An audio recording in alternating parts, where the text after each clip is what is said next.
Audio Jungle.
Assalamualaikum warahmatullahi wabarakatuh. Waalaikumsalam warahmatullahi wabarakatuh. Alhamdulillahirabbil alamin. Wassalatu wassalamu ala Rasulillah wa ala alihi wa ashabihi ajmain, amma ba'd. Sahabat ISPS di rumah, selamat sore. Bagaimana kabarnya di rumah?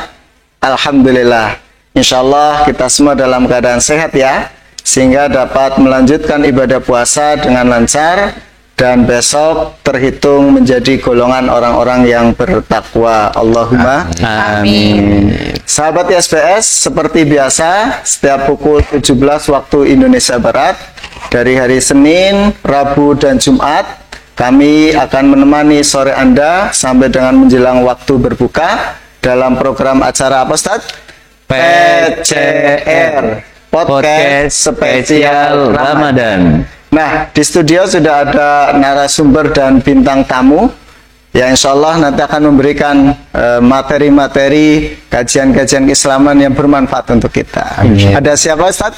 Ada Ustadz Ikhwandi Arifin, SPDI, MPDI. Ada Ustadzah Nurhati Puji Utami, SH, SPD. Ya, SH, SPD. Nah, Ustadz Ikhwandi Arifin ini adalah Direktur Lembaga Pendidikan Istiqomah Sambas Purbalingga, sedangkan Ustadzah Nurhati Puji adalah Kepala Bidang Keagamaan SMP Istiqomah Sambas Boarding School. Tanpa menunggu lama-lama, kita akan ajak mereka untuk berbincang-bincang, Iya. Bismillah. Pak Arifin, bagaimana kabarnya nih? Alhamdulillah baik, Ustaz Husain baik. Alhamdulillah, insya Sehat Allah. Ustaz. Alhamdulillah. Sehat Ustaz.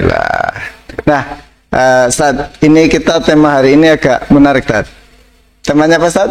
Temanya kerja golet bayaran, opo golet ganjaran, Ustaz. Luar biasa. Nah, Kerja golet bayaran, opo golet ganjaran. Oke. Pertama, Ustaz, ini terkait dengan kehidupan kita yang tentu tidak bisa lepas dari mencari nafkah atau mencari ma'isyah. Sebenarnya konsep di dalam Islam seperti apa sih terkait dengan ma'isyah ini, seperti itu, Ustaz? Oke. Terima kasih. Bismillah, alhamdulillah, wassalatu wassalamu ala rasulillah Muhammadin nabiyya ba'dah, amma ba'd. Terima kasih Ustaz Husain, Ustaz Fahrul, dan juga ini bersama kami hadir Bu Puji berkait dengan upaya untuk mencari ma'isyah. Ini kan menjadi sebuah kebutuhan primer bagi setiap makhluk hidup, tentunya bukan hanya manusia saja. Ya, untuk mencari mempertahankan hidupnya itu kan bukan hanya manusia saja, seluruh makhluk hidup baik itu hewan maupun pula tumbuh-tumbuhan, semuanya adalah memiliki upaya-upaya untuk bisa bertahan dalam kehidupan dengan sebaik-baiknya. Tidak terkecuali adalah manusia. Salah satu upaya mempertahankan hidupnya adalah mencari ma'isyah atau mencari penghasilan untuk memenuhi kebutuhan-kebutuhan primernya. Nah, mencari kebutuhan hidup ini tentu adalah menjadi sebuah kewajiban bagi seluruh umat manusia agar mereka bisa memiliki eksistensi yang lebih baik dalam rangka beribadah kepada Allah Subhanahu wa Ta'ala.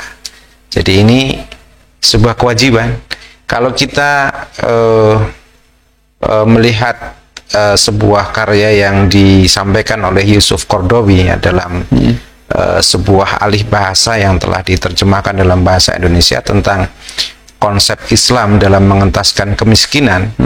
Beliau menyampaikan bahwa bekerja itu adalah upaya maksimal yang dilakukan oleh setiap manusia untuk bisa menambah kekayaannya, untuk menambah hartanya, baik itu yang dilakukan melalui amal perbuatannya maupun pula amal akalnya, baik itu yang dilakukan sendiri ataupun pula yang dilakukan secara kelompok. Sehingga ini adalah merupakan sebuah perjalanan hidup seseorang dalam keseharian yang dibutuhkan ya, agar bisa bertahan dalam hidupnya dengan sebaik-baiknya. Begitu kurang lebihnya. Memang bekerja adalah sebuah kewajiban bagi kita ya, khususnya untuk melangsungkan hidup seperti itu. Nah, dalam bekerja tentu kita juga harus mencontoh dari yang dilakukan oleh Rasul maupun para sahabat. Sebenarnya Rasul dan sahabat sendiri dahulu bekerja menjadi apa itu, Ustaz? Kalau kita beritiba kepada Rasul dan para sahabat, tentu dalam sirah nabawi maupun para sahabat kita bisa menemukan banyak sejarah di sana ya, bahwa Rasul sendiri ketika usia remaja sudah bekerja menggembalakan kambing. Kemudian ketika usia dewasa beliau sudah berdagang bahkan sampai ke negeri Syam, termasuk sampai ketika beliau bertemu dengan istri pertama beliau, itu juga dalam proses beliau bekerja sama dalam urusan perniagaan, perdagangan. Dan termasuk sukses dalam berniaga ini Rasulullah, karena kepercayaan yang ditanamkan oleh beliau menjadi orang yang betul-betul al-amin, bisa dipercaya oleh masyarakat Arab kala itu, betul-betul membawa kesuksesan yang gemilang bagi Rasulullah Muhammad SAW. Demikian pula kalau kita melihat dan mencermati sejarah para sahabat, Abu Bakar seorang bisnismen yang sukses juga, beliau seorang saudagar yang cukup kaya. Terus kemudian kalau Umar ini orang yang sangat zuhud dalam kehidupannya, sangat sederhana hidupnya, berbeda dengan sahabat yang lain. Bahkan dalam sebuah kisah kita temukan ketika beliau sedang naik mimbar mau berkhutbah, jubahnya itu sampai tambalan 12 tambalan gitu ya. Itu kan sebuah bentuk kesederhanaan beliau. Utsman bin Affan juga sangat kaya raya. Kemudian Ali bin Abi Thalib juga seorang yang selalu gigih di dalam usaha, khususnya dalam menegakkan pemerintahannya. Ini upaya-upaya yang dilakukan oleh para sahabat ini dengan cukup gigih dan senantiasa melakukan kerja keras.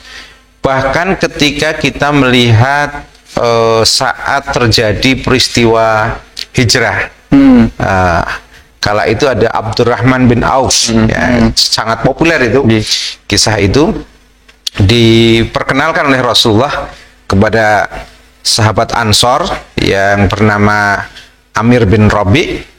Amir bin Rabi adalah orang yang kaya raya di Madinah, diperkenalkan oleh Rasulullah kepada Abdurrahman bin Auf, dan kemudian Abdurrahman bin Auf ini mau ditolong oleh Amir bin Rabi ini, karena seorang yang sangat sukses, kaya raya, sampai mengatakan Amir bin Rabi, seluruh hartaku ini akan saya bagi dua, sebagian untuk engkau dan sebagian lagi untukku.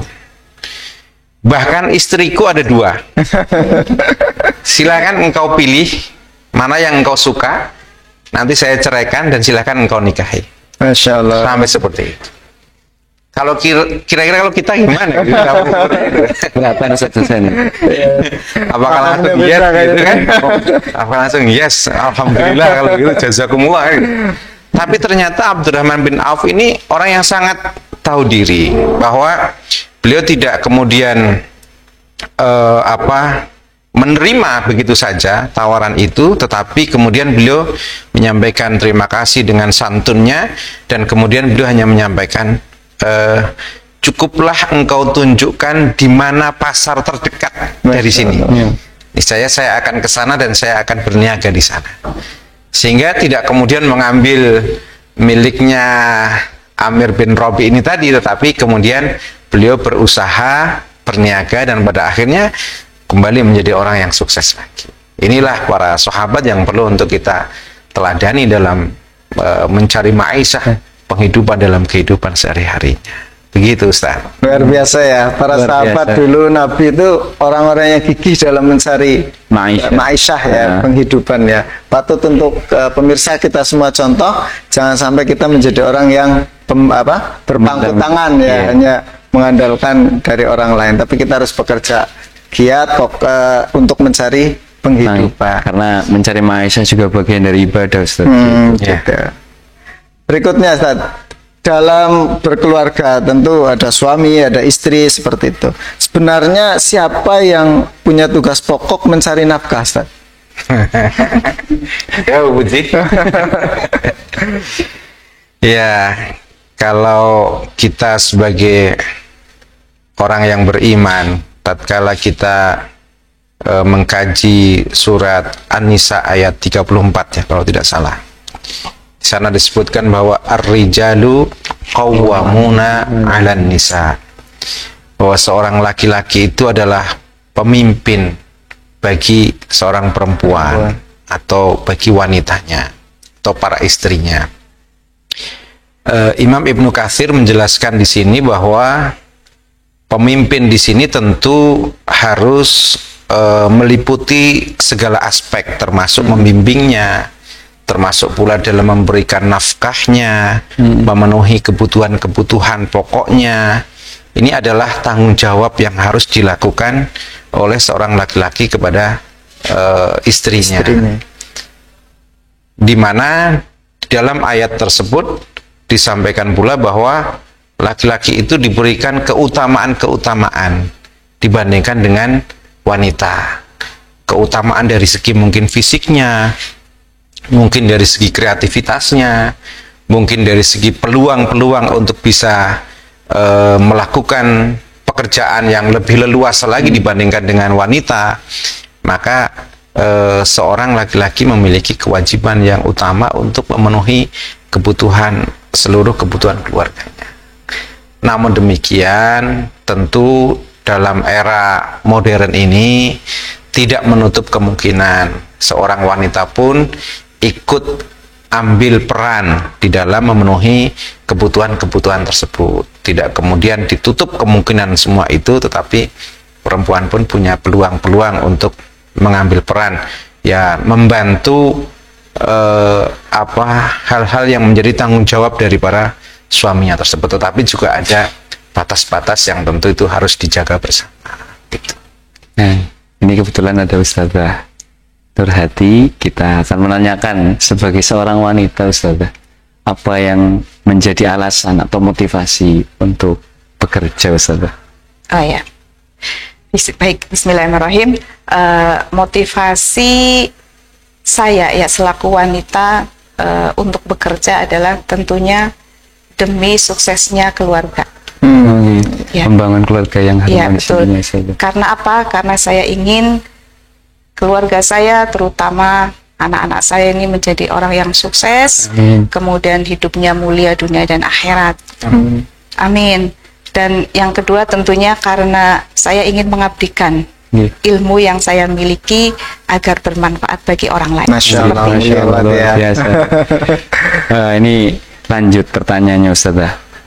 Ada tidak batasan seorang perempuan dalam bekerja membantu suami utamanya? Batasannya itu seberapa, Ustazah? Gimana batasannya? Tentunya ada ya batasan-batasan bagi seorang wanita dalam bekerja. Yang pertama tentunya harus dapat ridho dari suami. Itu penting. Itu yang penting pertama ya, Ustazah. bagi seorang wanita ya. Kenapa kau harus mendapatkan ridho dari suami ini, atau ridho suami ini penting ya? Karena nantinya akan menumbuhkan kebaikan. Ya, tentunya kita tidak ingin apa yang kita lakukan menjadi percuma, tapi kita ingin semuanya nanti akan menjadi suatu kebaikan, dan apa yang dilakukan istri itu nanti akan menjadi sedekah dan mudah-mudahan menjadi amal soleh yang akan dicatat oleh Allah Subhanahu wa Ta'ala. Itu yang pertama. Kemudian yang kedua, tentunya sebagai seorang pekerja ya, wanita itu tidak boleh melalaikan kewajibannya kepada keluarga. Tetap harus memperhatikan keluarganya, ya, harus menyayangi suaminya, kemudian tetap harus mendidik anak-anaknya. Itu yang kedua. Kemudian yang ketiga, tentunya seorang wanita itu ketika bekerja tidak boleh melanggar norma-norma syariat. Ya, misalnya tidak bekerja di tempat yang tempat maksiat seperti itu. Kemudian dan yang terakhir adalah tetap harus tunduk dan patuh terhadap perintah suami. Gitu. Ini luar biasa satu ya. Jadi ada 4 poin yang bisa kita ambil tadi. Yang pertama pasti itu seorang suami. Yang kedua kemudian tadi tidak boleh melalaikan kewajibannya sebagai seorang ibu, istri, ya. Bagi anak-anaknya juga. Kemudian yang ketiga tadi Ustazah, tidak boleh melanggar norma-norma agama, norma syariat Islam. Kemudian yang terakhir tadi tetap tunduk dan patuh kepada seorang suami tentunya, Ustazah. Gitu Ustaz. Iya, karena kalau perempuan bekerja, laki-laki bekerja tidak dikomunikasikan dengan baik, malah justru menjadi masalah gitu ya. Betul. Malah, saya lagi sibuk, saya juga sibuk. Urusannya kamu nanti. Itu ya repot juga. Itu relevan dengan yang tadi kami sampaikan di surat An-Nisa itu, setelah rijalu qawwamuna 'alan nisa dan seterusnya. Itu di situ disebutkan pula fas-solihatu qanitatun hafizatun lil ghaibi bima hafizallah.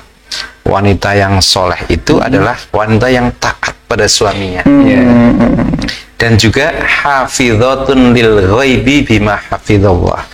Dia bisa menjaga diri dengan penjagaan Allah Subhanahu wa Ta'ala tatkala tidak di hadapan suaminya. Ya, Masya Allah. Jadi walaupun dia ada di tempat kerja, tapi tetap bisa menjaga diri dengan sebaik-baiknya, menjaga kepercayaan juga, seperti yang tadi disampaikan oleh Ustazah Puji tadi. Nah, Ustaz Arif ini, apakah bekerja itu sebenarnya bagian dari ibadah, Ustaz? Oh iya, jelas. Semua aktivitas yang kita lakukan demi mencari ridho Allah Subhanahu wa Ta'ala itu adalah bagian dari ibadah. Apalagi kerja yang kita lakukan ini adalah menjalankan amanah. Menjalankan amanah, baik amanah di rumah tangga kita sendiri yang kita harus bekerja, maupun pula amanah di tempat kita bekerja, di mana kita juga diberikan kepercayaan. Tatkala amanah itu kita lakukan dan kita junjung dengan sebaik-baiknya, maka tujuan mulia kita itu insya Allah menggapai ridho Allah Subhanahu wa Ta'ala. Pasti itu adalah merupakan bagian dari ibadah. Termasuk pula ketika kita bekerja, mendapatkan penghasilan, dan pada akhirnya penghasilan itu kita nafkahkan untuk keluarga, maka seluruh nafkah itu juga bagian dari sodakoh kita. Sodakoh itu kan ibadah. Dalam sebuah hadis disampaikan oleh Rasulullah Muhammad SAW, beliau menyampaikan, wa ma anfaqar rajulu ala nafsihi wa ahlihi wa waladihi wa khadimihi fahuwa sadaqah. Diriwayatkan oleh Imam Ibnu Majah bahwa segala sesuatu yang diberikan atau yang diinfakkan oleh seorang laki-laki kepada dirinya, keluarganya, anak-anaknya, pembantunya, semua itu adalah merupakan bagian dari sodakoh. Jadi sodakoh itu bukan semata-mata yang kita cemplungkan di kotak amal masjid, kita berikan di pengemis jalanan dan sebagainya, bukan itu. Tapi semua yang kita infakkan untuk keluarga kita, semua adalah merupakan bagian dari sedekah, dan itu adalah kategori ibadah yang sangat mulia di mata Allah Subhanahu wa Ta'ala. Berarti bekerja atau kerja, golet bayaran atau golet ganjaran. Jawabannya gimana, Ustaz? Dua-duanya kita dapatkan. Dua-duanya kita tapi dapatkan. harus lurus niatnya. Bahwa semua amal itu bergantung dari niatnya. Kalau niat kita adalah mencari ridho Allah, insya Allah ganjaran akan kita dapat, dan insya Allah pula bayaran akan kita dapat. Nah ini Kita tidak bisa mengesampingkan salah Iya, satunya. iya, Kita malah hanya banyak. ingin mencari ganjaran tok tanpa kemudian berpikir ada bayaran di situ juga tentu apa istilahnya timpang ya. timpang Timpang, ya. iya. Demikian pula kita hanya mencari bayaran tok tanpa kemudian berpikir tentang ganjaran, ya sia-sia. Hidup kita hanya akan terjebak pada persoalan-persoalan materialistis. Iya. Kerja kita hanya seperti seorang kuli gitu, di mana kita melakukan apa dan kemudian kita mendapatkan balasan upah apa gitu ya, seperti itu. Nah, tentu apalagi kita sebagai seorang pendidik ya, maka dua-dua itu harus kita raih. Ganjaran ya itu harus kita utamakan, bayaran ya mudah-mudahan Allah yang memberikan. Kan gitu. Amin. Tetapi sifat kita adalah ikhtiar saja, memaksimalkan segala ikhtiar. Bayaran itu semua adalah bergantung dari Allah Subhanahu wa Ta'ala. Karena begini, rezeki itu betul-betul misteri ya, misteri itu rahasia Allah ya. Tidak setiap orang yang bekerja keras itu rezekinya pasti banyak. Iya. Dan belum tentu pula orang yang kerjanya itu kelihatannya sedikit, Iya. rezekinya juga sedikit, belum tentu. Karena itu memang betul-betul misteri. Kalau orang yang bekerja keras rezekinya pasti banyak, tentulah para pekerja bangunan, kuli panggul, gitu ya, Tukang beca. tukang becak itu rezekinya mungkin lebih berlimpah dibanding yang lain gitu. Belum tentu pula kemudian para pemilik perusahaan yang mungkin kerjanya terlihat lebih santai, lebih enak ya gitu. Terus terlihat dalam keseharian lebih rileks gitu, rezekinya lebih sedikit ya belum tentu juga gitu. Itu adalah betul-betul misteri. Rahasia, ya. Dan belum tentu pula yang rezekinya banyak itu cukup. Dan belum gitu. tentu pula yang rezekinya sedikit, Sedikit itu kurang. Kurang. Karena ini memang betul-betul misteri rahasia Allah Subhanahu wa Ta'ala. Allah lah yang akan mencukupkan segala kebutuhan hidup kita. Itu harus Masya kita Allah. yakini dari situ. Nah, Ustaz, ini kita kan sebagai seorang pendidik nih di lembaga pendidikan. Bagaimana menata niat agar bisa ikhlas? Seperti mungkin moto dari Kementerian Agama ya, Iya. bahwa ikhlas beramal. Itu Ikhlas bagaimana beramal. ini biar kita bisa ya ganjaran dapat ya bayaran dapat gitu, Ustaz. Ya, memang ikhlas itu menjadi pangkal bisa diterimanya seluruh amal kita. Kita tentu ingat nasihat bahwa kullun nasi halakun ya, setiap manusia itu akan binasa. Illal alimuna ya, illal alimuna, kecuali orang-orang yang berilmu. Semua manusia akan binasa kecuali yang berilmu. Wal alimuna halakun, dan semua yang berilmu juga akan binasa. Illal amiluna, kecuali yang mau mengamalkan ilmunya. Wal amiluna halakun, demikian pula orang yang mengamalkan ilmunya pun juga akan binasa. Illal mukhlisun, kecuali orang-orang yang bisa ikhlas dalam mengamalkan ilmunya. Nah, ikhlas itu pun tidak cukup sampai di situ, harus diwaspadai. Karena ketika ikhlas ini tidak dijaga dengan baik, pada akhirnya nanti akan tergerogoti pula oleh bisikan-bisikan yang lain yang pada akhirnya merusak pada keikhlasan itu sendiri. Dengan kata lain, beramal itu harus paripurna, harus dikawal dari awal sampai akhir. Ya, jangan sampai kemudian setelah kita lepas begitu saja, merasa sudah ikhlas gitu, terus kemudian kita lepas begitu saja. Nanti akan berubah menjadi sum'ah, menjadi riya dan lain sebagainya. Itu juga menjadi bahaya dari setiap amal kita. Maka beramal dengan ikhlas itu menjadi kunci diterima dan tidaknya amal kita. Jangan sampai kita kecelek, merasa sudah punya amal banyak. Pada akhirnya suatu ketika di yaumil kiamah nanti kita akan mengambil dari amal-amal itu menjadi pertanggungjawaban kita. Pada akhirnya yang kita ambil ternyata kosong, tabungan kita ternyata zero. Itu kan sebuah kerugian yang besar bagi kita semua. Gitu, gitu Ustaz. Jadi kita harus beramal dengan ikhlas. Menjaga keikhlasan itu sangat penting berarti Ustaz. Ya, jangan sampai kita sudah di dunia terlihat sebagai orang yang banyak menabung kebaikan, tapi di akhirat ternyata zero gitu ya Pak. Karena mungkin godaan-godaan yang tidak bisa kita lewati, menjaga keikhlasan. Amal yang kecil bisa menjadi besar karena niatmu. Demikian pula bisa amalan yang besar menjadi kecil di mata Allah juga karena niatnya. Maka keikhlasan ini betul-betul perlu kita jaga dalam keseharian kita. Ya, luar biasa ya. Nah, berkaitan dengan lembaga pendidikan ini, Ustaz Arifin, kita di sini di bawah naungan Yayasan Istiqomah Sambas, kita lihat bahwa salah satu yang bisa mewarnai di Kabupaten Purbalingga termasuk Yayasan Istiqomah Sambas ini. Sebenarnya apa yang menjadi landasan founding father Sambas ini dalam membangun lembaga yang alhamdulillah saat ini bisa dikatakan menjadi salah satu lembaga yang besar seperti itu. Gimana Ustaz? Kita patut bersyukur ya menjadi bagian dari lembaga pendidikan Istiqomah Sambas ya. Karena tidak mudah menemukan para perintis, para pendiri lembaga-lembaga pendidikan keislaman itu memiliki filosofi yang kuat atas pendirian sebuah lembaga pendidikan tersebut. Yang pas menyampaikan ini sebenarnya ketua yayasan. belum siap Mang. Pas menyampaikan ini. Tapi sedikit kami menyampaikan bahwa sebagai orang yang diajak dari awal untuk mendirikan lembaga ini, kami menjadi bagian yang tak terpisahkan dari mulai perintisan awal. Kami sungguh merasa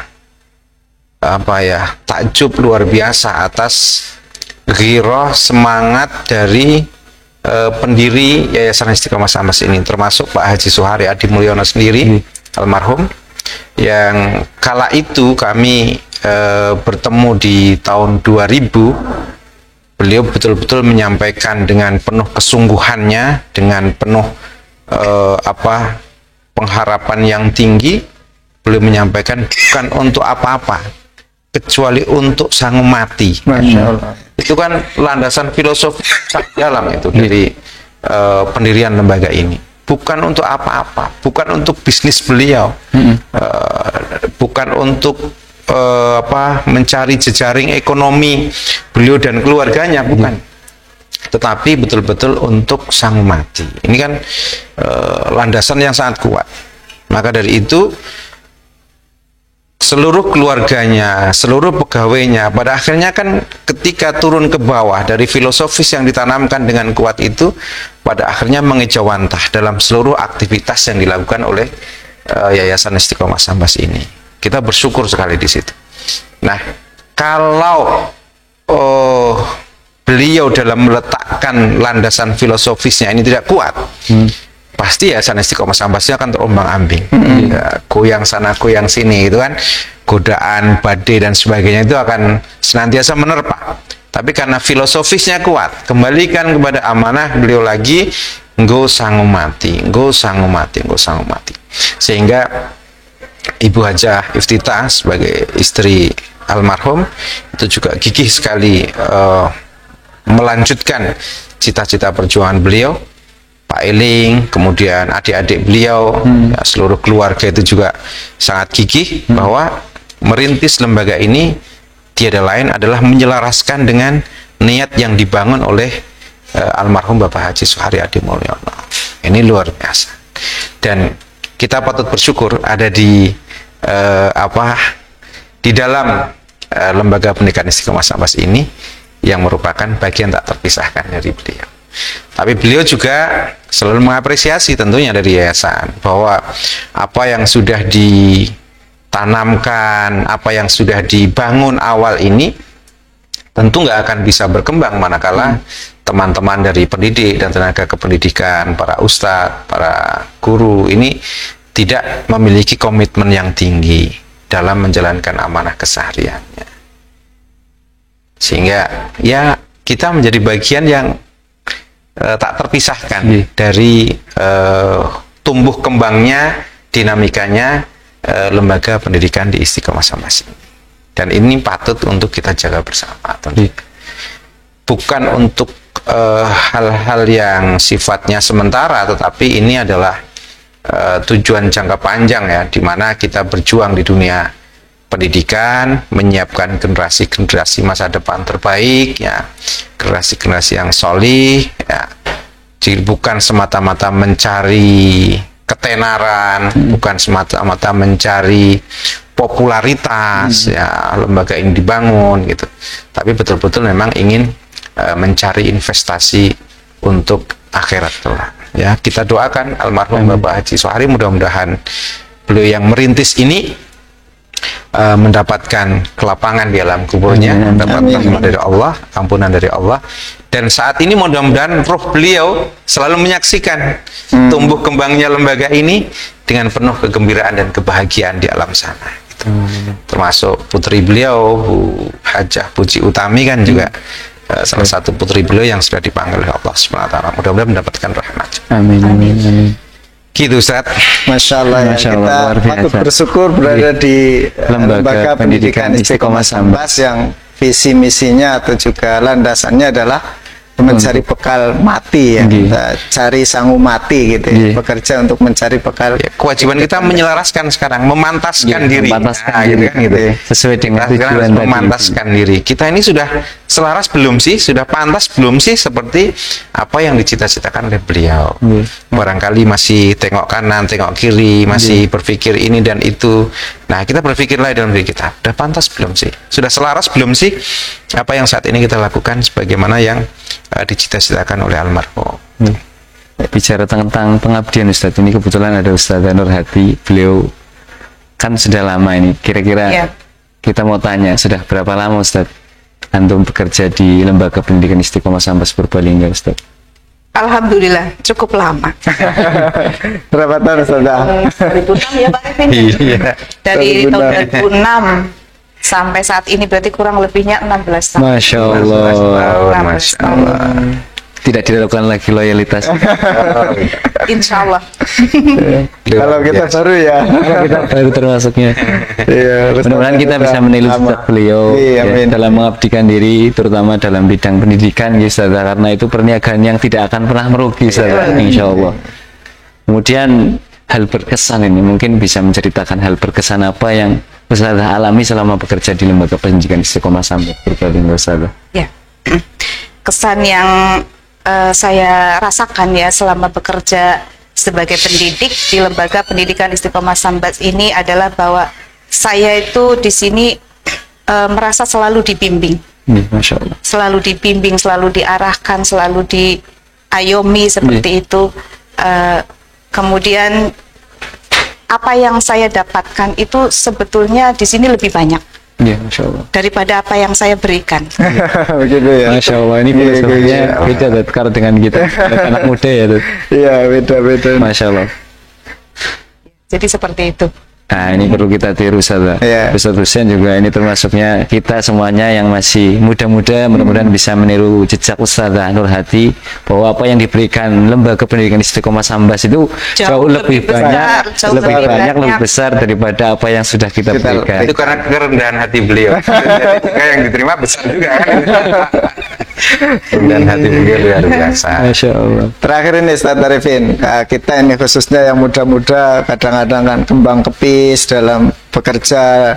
Nah, mungkin ada tips-tips agar kita punya semangat kerja yang bagus, kemudian bisa ikhlas juga dalam bekerja. Kira-kira pesan-pesan untuk kita ini sebagai pendidik seperti apa Ustaz Arifin? Muda tua itu tidak hanya semata-mata ditinjau dari usia. Kita muda tapi belum tentu muda. Ya. Boleh jadi fisik kita sama, Iya. darah, daging, tulang kita sama, tetapi semangat kita berbeda. Nah, yang perlu dipupuk adalah semangat yang selalu kita merasa muda, merasa harus selalu memberikan kontribusi terbaik. Itu yang harus kita pupuk. Karena ya usia apalagi saya Pupuji ini kan sudah asabiqunal awalun ya. Orang-orang yang dari awal sejak berdirinya lembaga ini, kalau kemudian kita larut dengan persoalan-persoalan usia, maka pada akhirnya kita pun menurun dari segi produktivitas kinerjanya. Sehingga ya harus kita bangun terus-menerus semangatnya gitu. Walaupun usia boleh tua, tetapi semangat tetap harus selalu muda. Bagi yang muda selalu menjaga mudanya ya. Karena apapun yang kita lakukan itu pasti akan ada namanya legasi ya, barang tinggalan ya. Akan ada jejak yang sudah pernah kita lakukan, entah itu guru, entah itu kabid, entah itu kepala satuan pendidikan, itu ada namanya legasi.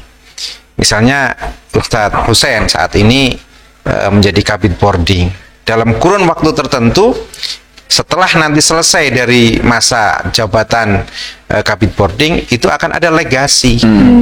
Apa yang sudah ditinggalkan oleh Ustadz Hussein ini? Ketika yang ditinggal sesuatu yang produktif, sesuatu yang baik, program-program yang baik, dan kemudian akan bisa dilanjutkan oleh berikutnya, generasi berikutnya, maka legasi yang ditinggalkan adalah legasi yang baik.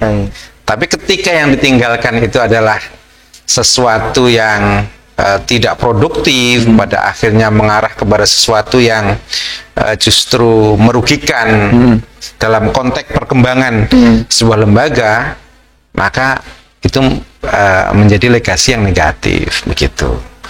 Nah, dalam keseharian tentunya yang harus kita bangun adalah ide-ide besar kita. Ya, apalagi anak-anak muda ini kan semangatnya luar biasa. Mohon bimbingannya Ustaz. Ini kan Saya teringat perkataan Sokrates ya, seorang filosof ini. Sokrates ini gurunya Plato.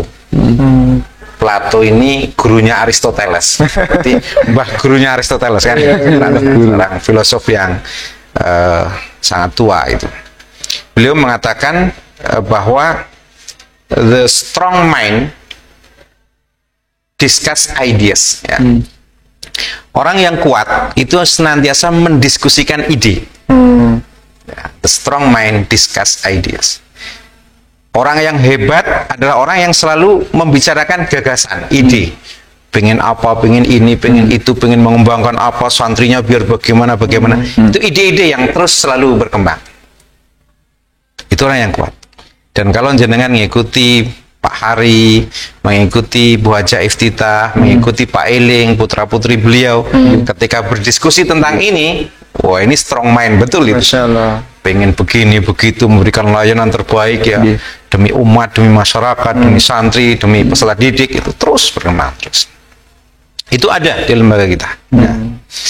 Nah, average mind ya, pemikiran yang standar, yang biasa-biasa saja, itu discuss event. Mereka hanya akan mendiskusikan tentang peristiwa-peristiwa.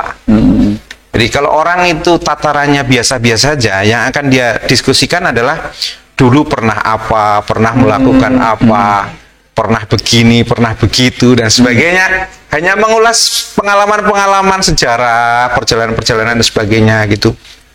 Pernah begini, pernah begitu, dulu saya pernah begini, dulu pernah mencetuskan itu, dan paling cuma seperti itu saja. Ya, bukan kemudian bicara tentang gagasan dan ide di masa-masa yang akan datang. Nah, celakanya kata Sokrates untuk yang ketiga ini terkait dengan weak mind, discuss people. Ya, orang yang lemah itu adalah orang yang diskusinya adalah membicarakan orang lain. Hibah ini ya.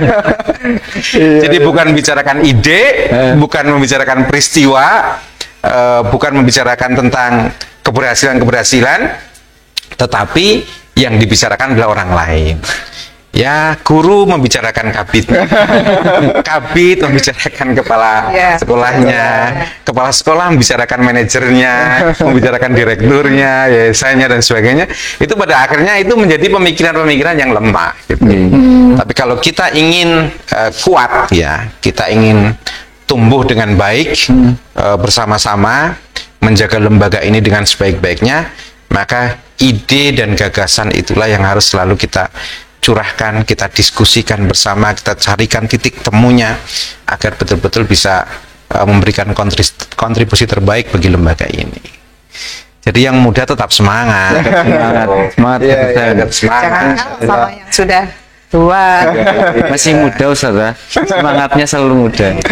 Amin. Jadi ada 3 ya Pak Ustaz Arifin nggih. Strongman itu ya yang mendiskusikan gagasan, Ya, kalau yang oke. standar itu ya yang Peristiwa saja. Kalau yang lemah itu orang Lain yang bicarakan. Nah, moga-moga kita tidak termasuk yang kedua atau ketiga, Iya. tapi termasuk yang pertama, strongman ini tadi. Kedua itu masih mending, Masih mending. masih ada jejak-jejak yang perlu didiskusikan, yang dibicarakan. Tapi kalau sudah yang ketiga itu sudah kontraproduktif. Gitu. Intinya yang kedua untuk yang pertama gitu Ustaz. Iya. Kan tadi membicarakan masa lalu untuk memperbaiki yang lebih baik lagi di masa yang Di datang. masa yang akan datang. Luar biasa Ustaz Fahrur, ini narasumber kita bintang Masya tamu Allah, luar kita, biasa. insya Allah bisa membekali kita untuk semangat bekerja, Amin, ikhlas amin, bekerja, dan amin. tadi goalnya itu bahwa bekerja itu harus ikhlas gitu ya, Ustaz Arifin ya, Insya Allah. agar kita nanti tidak menjadi orang yang kecelik. Katanya amalnya banyak, tapi ternyata di akhirat kosong. Ya. Heeh. Nah, Ustaz Arifin, mohon maaf ini karena kelihatannya waktu berbuka sudah mau tiba. Alhamdulillah. Insya Allah kita sambung lagi Di lain kesempatan, ya, lain Ustaz. kesempatan. Kita insya Allah akan Insya undang Allah. untuk diskusi Dengan tema yang topik-topik berbeda atau tema-tema yang lain. Nah, Terima kasih. mewakili segenap kru yang bertugas, kami mohon diri, mohon maaf apabila ada salah-salah ucap atau juga kekurangan kami. Kami mengucapkan selamat berbuka puasa untuk segenap keluarga besar Lembaga Pendidikan Istiqomah Sambas dan juga teman-teman sahabat ISBS di rumah. Terima kasih, Ustaz Arifin, Ustaz Puji. Kita akhiri. Sama Husein, Ustaz Fahrur. Iya, sami-sami Ustaz. Kita akhiri. Wassalamualaikum warahmatullahi Warahmatullahi wabarakatuh. wabarakatuh.